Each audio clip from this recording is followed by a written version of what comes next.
하둘셋. 안녕하십니까. 삼마에럴입니다.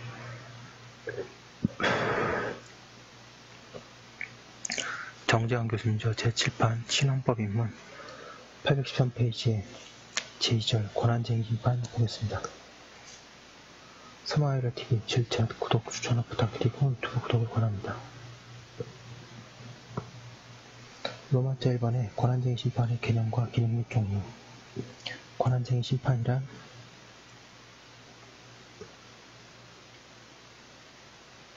국가기관 상호간, 국가기관과 지방자치단체 간 및 지방 814페이지 자치단체 상호간의 권한의 유무 또는 범위에 관하여 다툼이 있을 때 이를 해결하는 헌법재판을 말한다. 권한쟁의 심판은 국가기관 간의 권한에 관한 다툼을 해결함으로써 권력 분립의 원리를 실현하고 권력에 대한 법적 통제를 하며 이로써 헌법을 수호하는 기능을 가진다. 현재 권한쟁의 심판의 유형으로는 1번에 국가기관 상호간, 2번에 국가기관과 지방자치단체 간, 3번에 지방자치단체 상호간의 권한쟁의 심판이 있을 수 있다. 지방자치단체 상호간의 권한쟁의 심판, 즉 위의 경우는 서로 상호한 권리주체 간 권한쟁의를 의미한다고 헌재는 보고, 지방교육 자체에 관한 범위를 교육감은 명시적으로 시도의 교육, 학예에 관한 싸움의 집행기관으로 규정하고 있으므로 교육감은 지방자치단체 그 자체라거나 지방자치단체와 독립한 권리주체로 볼 수 없고, 따라서 교육감과 지방자치단체 상호간의 권한쟁의 심판은 서로 상이한 권리주체 간의 권한쟁의 심판 청구로 볼 수 없다고 한다.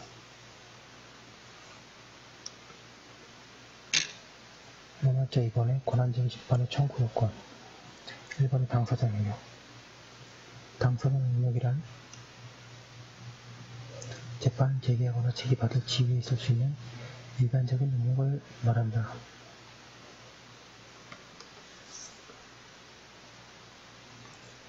헌재법 제62조 제1호는 국가기관 상호간의 권한쟁의 심판의 당사자로서 국회, 정부, 법원의 중앙선거관리위원회를 규정하고 있다. 문제는 이 제1호의 규정이 열거 규정인가 예시 규정인가 하는 것이다. 헌재는 이전에는 열거 규정으로 보았으나 판례를 변경하여 예시 규정으로 보고 헌법 제111조 1항 제4호 소정의 국가기관에 해당하는지 아닌지를 판별함에 있어서 그 국가기관이 헌법에 의하여 설치되고 헌법과 법률에 의하여 독자적인 815페이지 권한을 부여받고 있는지 여부, 헌법에 의하여 설치된 국가기관 상호간의 권한쟁의를 해결할 수 있는 적당한 기관이나 방법이 있는지 여부 등을 종합적으로 고려해야 할 것이라고 한다. 그리하여 국회의원이나 국회의장 등 그 외의 국가기관의 경우에도 당사자가 될 수 있다고 보고 구시군 선거관리위원회도 당사자가 될 수 있다고 본다. 반면 현재는 지방자치단체의 경우에는 지방자치단체 상호간의 권한쟁의 심판을 규정하고 있는 헌법재판소법 제62조 제1항 3호를 예시적으로 해석할 필요성 및 법적 근거가 없다고 하면서 시도의 교육, 학예에 관한 집행기관인 교육감과 해당 지방자치단체 사이의 내부적 분쟁과 관련된 심판 청구, 지방의회의원과 그 기관의 대표자인 지방의회 의장 사이의 내부적 분쟁에 관련된 심판 청구는 헌법 제111조 1항 4호 및 헌법재판소법 제62조 1항 및 제3호의 지방자치단체 상호간의 권한쟁의 심판에 해당한다고 볼 수 없다고 한다.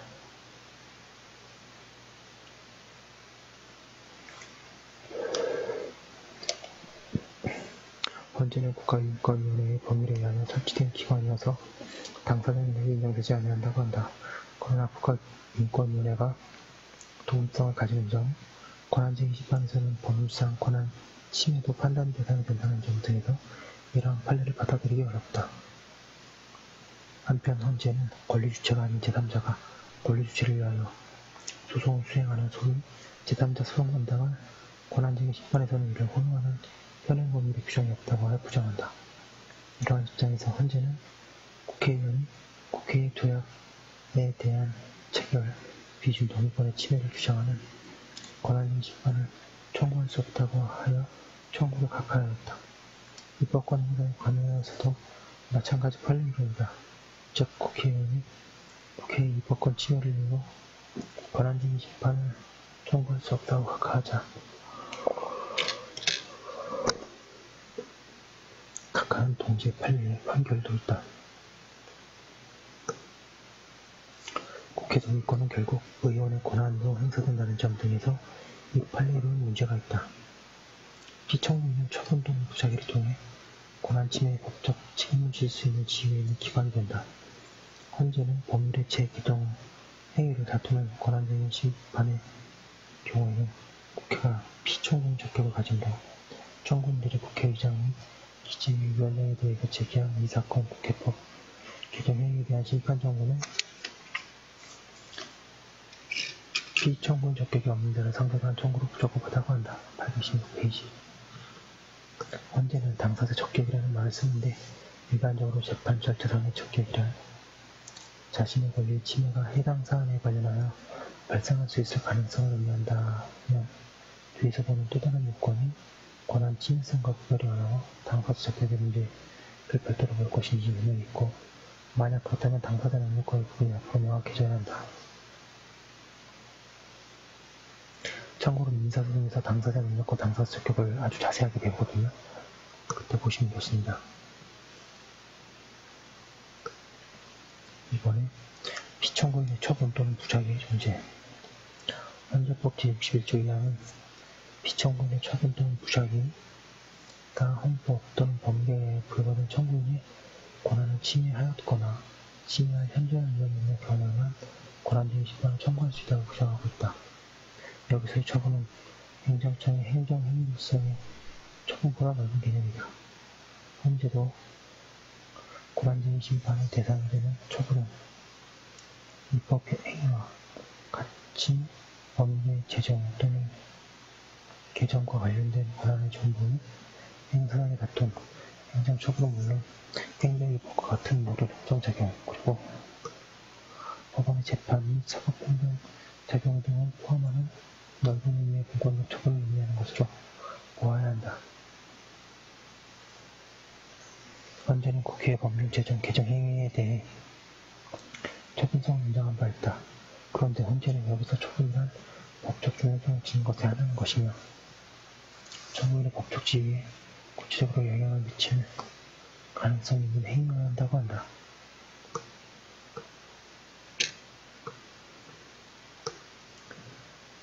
그리하여 피청구인 강남선거관리위원회의 청구는 서울특별시 강남구에 대한 지방자치단체 선거관리 경비 산출 통보에는 청구인 서울특별시 강남구의 법적 지위에 어떤 변화가 가져오지 않아 권한쟁의 심판의 대상이 되는 처분이 아니라고 보았다. 장래 처분에 대해서는 권한쟁의 심판의 청구가 원칙적으로 부정되나 헌재는 동그라미 2번에 피청구인의 장래 처분이 확실하게 예정되어 있고 동그라미 2번에 피청구인의 장래 처분에 의하여 청구인의 권한을 침해될 위험성이 있어서 청구인의 권한을 사전에 보호해 주어야 할 필요성이 예외적인 경우에는 피청구인의 장래 처분에 대해서도 청구할 수 있다고 본다. 817페이지. 부작위의 경우에 헌재는 일정한 요건을 설정하고 있다. 즉, 피청구인의 부작위에 의하여 청구인의 권한이 침해당하였다고 주장하는 권한쟁의 심판은 피청구인에게 헌법상 또는 법률상 우려하는 자유의무가 있음에도 불구하고 피청구인이 그러한 의무를 다하지 아니한 경우에 허용된다고 한다. 3번에 권한의 전부 또는 범위에 관한 다툼의 존재. 권한의 전부 및 범위 자체에 관한 청구인과 피청구인 사이의 다툼이 있어야만 권한쟁의 심판을 청구할 수 있다.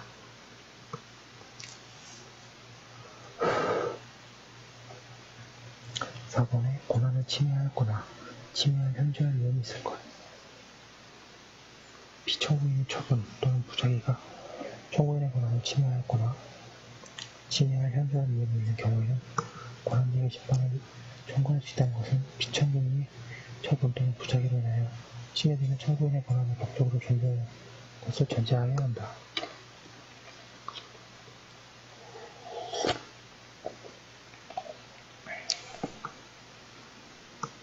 여기에 권한은 헌재법 제61조 제2하에 헌법 또는 법률에 의하여 부여받은 청구인의 권한을 침해하였거나 라고 규정하고 있으므로 헌법뿐만 아니라 법률에 의해서도 부여된 권한도 포함된다. 헌재는 행정관습법에 비추어 권한을 인정하기도 하였다. 그 예로 지방자치단체의 권한 구역을 국가기본도상의 해상경계선을 관습법상 해상경계선으로 인정하여 이를 토대로 확정하였었다. 그러나 해상경계선 확정에 있어서 헌재는 2015년에 이와 같은 선례의 법리에 변경하여 형평의 원칙에 따라 확정하여야 한다. 고 보면서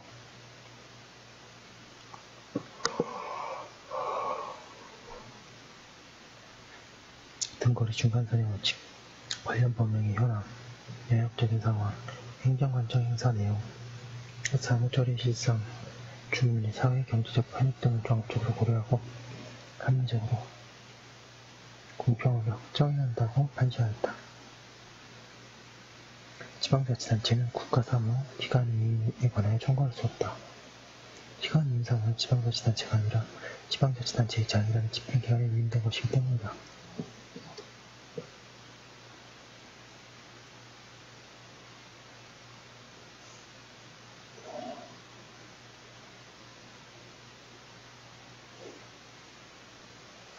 헌재는 국회의원의 심의표결권은 국회의 내내적인 관계에서 행사되고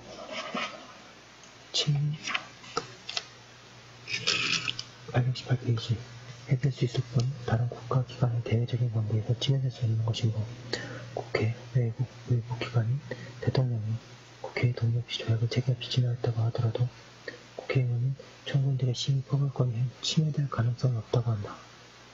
입법권 행사에 관련해서도 마찬가지 판례 이론이다.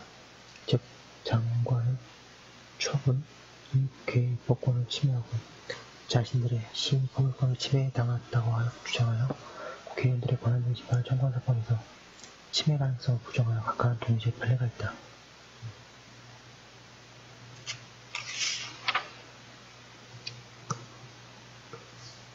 이번에 권리보호의 권한쟁의 심판을 통하여 권한 침해가 제거되고 권한이 회복되는 등의 효과가 있어야 한다는 요건을 말한다.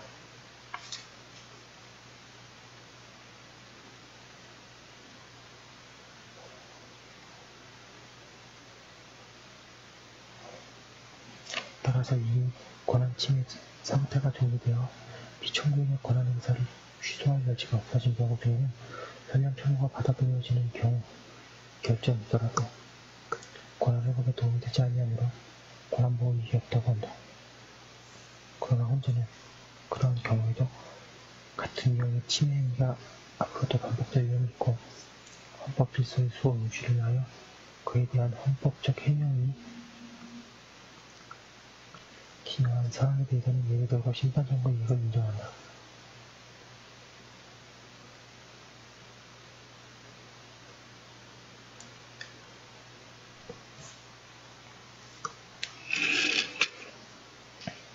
(819페이지) 6번의 청구기간 권한쟁의 심판은 그 사유가 있으면 안 날로부터 60일 이내에 그 사유가 있을 날부터 180일 이내에 청구하여야 한다. 이 기간은 불변 기간이어서 그 기간이 넘기면 각하된다. 예를 들어 2008년 9월 7일에 피청구인의 권한을 침해하는 어떤 행정자격이 있었는데 2010년 8월 10일에 알게 되어 2010년 9월 2일에 권한쟁의 심판을 청구하면 안날로부터 60일 기간이 부과하지 않았으나 있은 날부터 180일 청구기간이 지났으므로 이 경우 권한쟁의 심판 청구는 각하된다. 즉, 두 기간 중 어느 하나만 넘기면 그 청구는 부적법하여 각하되는 것이다. 그러나 부작위에 대한 권한쟁의 심판에는 청구기간의 권한이 제한이 없고 부작위인 상태에는 언제든지 심판 청구할 수 있다. 7번의 청구 소기지 그 청구 요건으로서 청구서에 1번에 청구인 또는 청구인이 속한 기관 및 심판 수행자 또는 대리인의 표시 2번에 피청구인의 표시, 3번에 심판 대상이 되는 피청구인의 처분 또는 부작위, 4번에 청구 이유, 5번에 그 밖에 필요한 사항을 적어야 한다. 로마트 3번에 권한쟁의 심판의사의 가처분 제도. 가처분이라 하면 헌재가 직권 또는 청구인의 신청을 위하여 종국 결정이 선고 시까지 심판 대상이 된 피청구인의 처분의 효력을 정지하는 결정을 하는 것을 말한다. 권한쟁의 심판의 종국 결정이 내려지기까지는 상당한 시일이 요구될 것인데 그 결정이 있기 전에 집행이 완료되는 경우 등에는 회복하기 힘든 손해가 발생할 수 있다. 그것을 막기 위하여 둔 제도가 가처분 제도이다. 가처분을 받아야 될 것인지에 대한 판단은 이 경향에 의한다.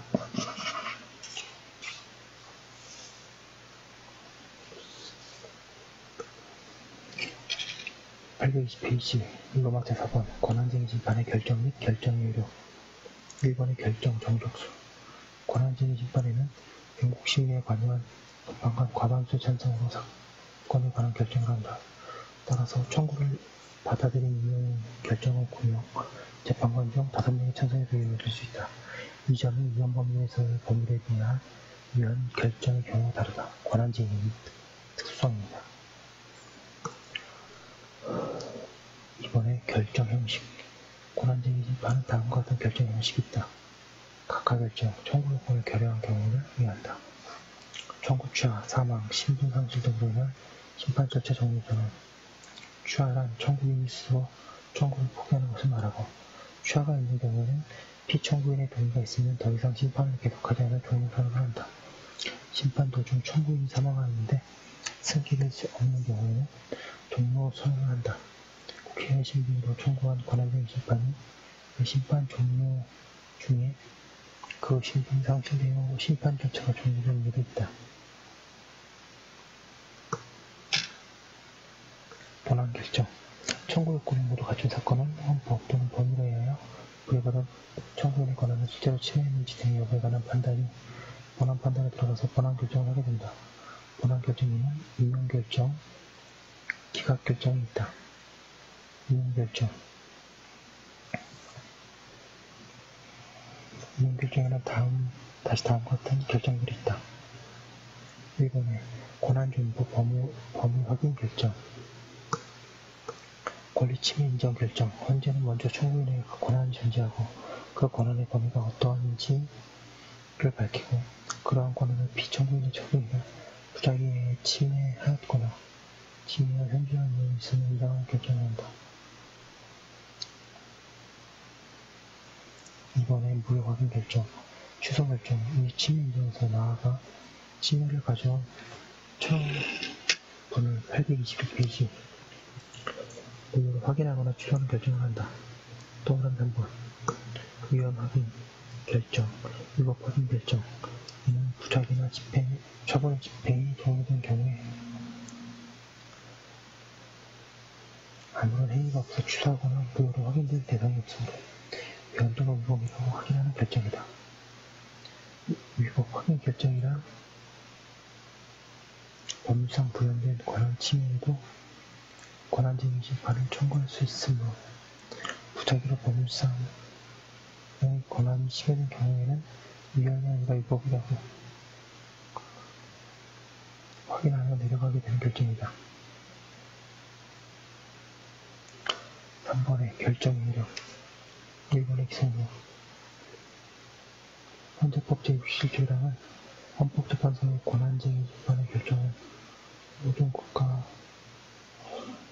기관과 지방자치단체를 기속한다라고 하여 권한쟁의 심판의 기속력을 규정하고 있다.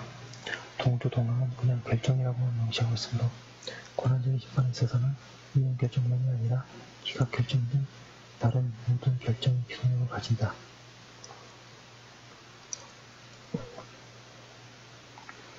기각 결정의 경우에도 청구인과 피청구인의 각 권한을 확정하는 효과를 가지므로 권한 획정에 관한 이러한 판단이 모든 기관들에게 적용되어야 한다. 처분에 의해 권한이 침해되는 경우 있으면 피청구인은 다시 그 처분을 하여서는 안 되고 더 이상 청구인의 그 권한을 행사해서는 안 된다. 반면에 구자기에 대한 이혼 확인, 위법 확인의 이혼 결정을 할 때에는 피청구인은 결정 취지에 따른 처분을 하여야 한다.